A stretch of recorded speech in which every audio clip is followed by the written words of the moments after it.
Here's my take. As the war with Iran blows up and cools down from week to week, one trend is clear.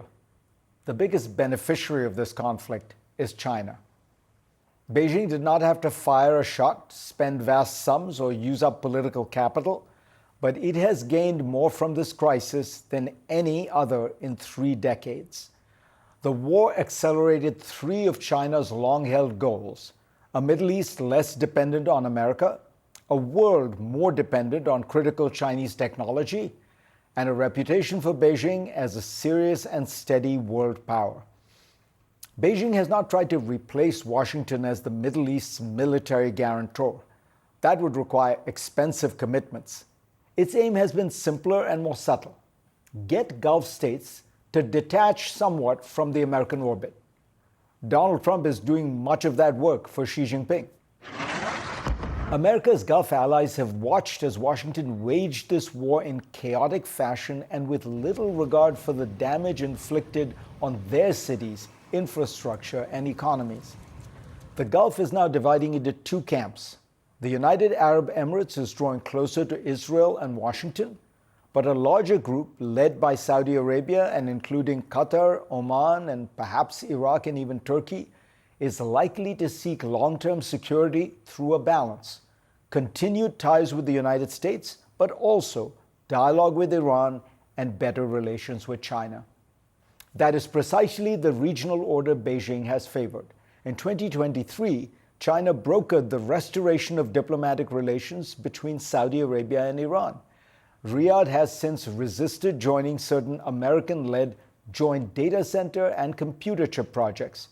It has bought Chinese missiles and drones, held exercises with the Chinese Navy, and explored local production of Wing-Loon combat drones. Gulf countries accounted for more than 80% of Chinese defense exports to the Middle East from 2016 through 2025. No one is trying to replace America's security umbrella, but they want options, and options reduce American leverage.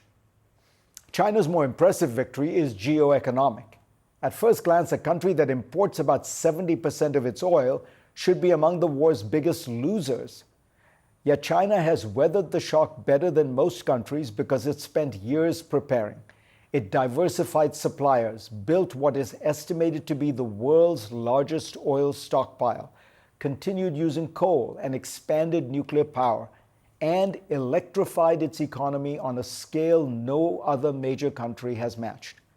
Electricity now accounts for about 30% of Chinese energy consumption, almost 40% more than in the United States or Europe.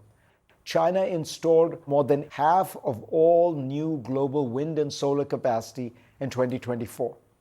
For these reasons, China was able to cut back on its imported oil purchases during the war by some 4 million barrels a day.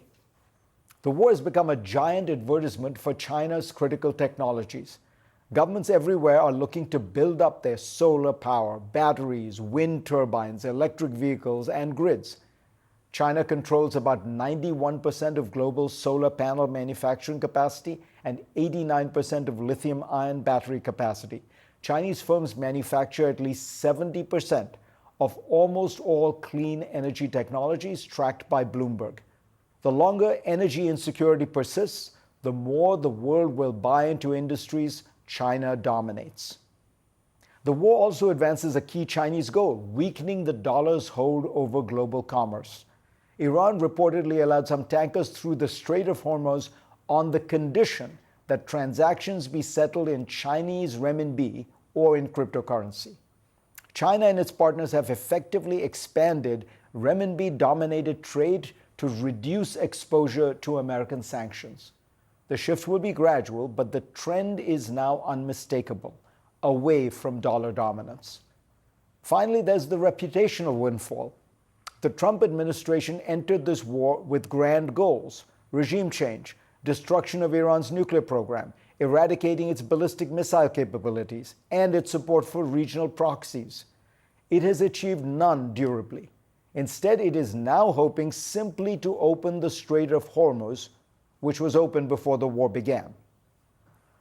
Donald Trump chose this war and in doing so blew through tens of billions of dollars, wasted America's munitions, diverted military assets from Asia, unsettled allies, and demonstrated that even with America's enormous power, a misguided strategy and constantly changing tactics will produce bad results. China did remarkably little. It kept buying Iranian oil, maintained relations with the Gulf states, avoided the costs of defending Iran or policing the Gulf. This is Beijing's preferred approach. No dramatic confrontations, but rather the steady accumulation of influence. Over the last 25 years, the United States has exhausted itself in three major military adventures in the greater Middle East, while China has accumulated manufacturing power, technological capacity, and diplomatic relationships. Washington acts, Beijing waits. China has paid costs for this war: higher energy prices, disrupted supply chains, and weaker global demand. But power is always relative. Measured against the damage to America's goals, alliances, and credibility, China has come out ahead. More than a year ago, China decided to remind the world just how easily it can choke the global economy. Last April, in response to US tariffs, Beijing briefly tightened exports of rare earth metals, which make up the tiny magnets inside everything from phones to cars to fighter jets. Edward Fishman of the Council on Foreign Relations labeled the move the most effective use of economic warfare we have seen in recent years. And the West has been scrambling ever since for a strategy to loosen China's grip. But it is easier said than done, as Japan learned the hard way. Despite the name, rare earths are not actually rare. There are 17 metallic elements scattered in the Earth's crust on every continent.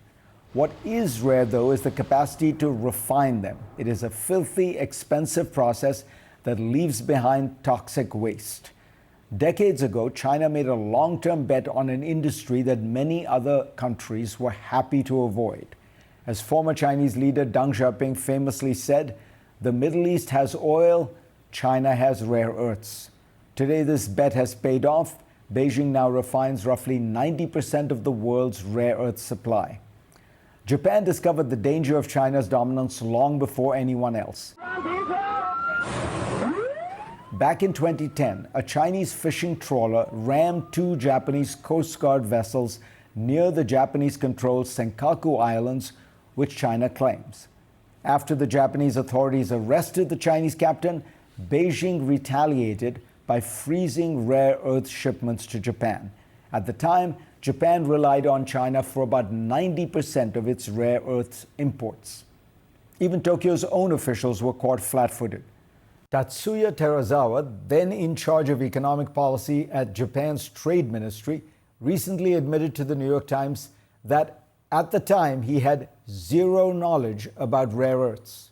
But by the next month, Japan had pivoted to an urgent and comprehensive strategy focused on reducing demand, building stockpiles, recycling material, and most crucially, investing in mines abroad to secure its own supply.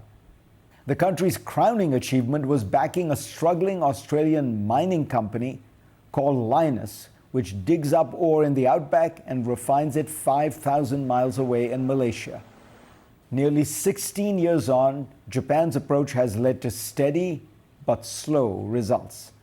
It has cut its overall rare earth consumption in half, but it still relies on China for between 60 and 70% of its rare earth usage. While down from 90%, that is still a very high level of dependence.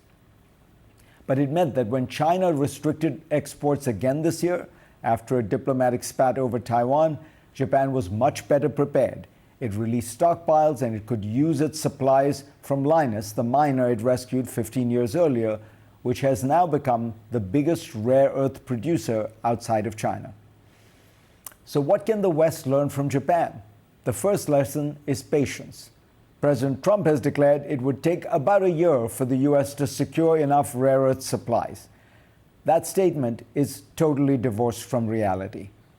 Gracelyn Bhaskaran and Meredith Schwartz of the Center for Strategic and International Studies write that Japan has put itself on permanent alert for more than a decade and pushed its new agenda forward aggressively. The West needs the same sustained attention, they argue, instead of momentary ramp-ups during crises, which then collapse once there is calm. The second lesson is about friends. Japan needed Australia's mines, Malaysia's refineries, France's recycling plants, and American capital in technology to reduce its reliance on Beijing. No country alone can break China's near monopoly on rare earths. The Trump administration, to its credit, appears to understand this. It has gathered 55 countries and signed agreements on nearly every continent regarding critical materials and rare earths. But that cooperation is an outlier in its broader America alone strategy. Trump has hit those same friends with an onslaught of tariffs and abuse. Allies watching Washington today might be quietly wondering whether depending on America is really so much better than working with China.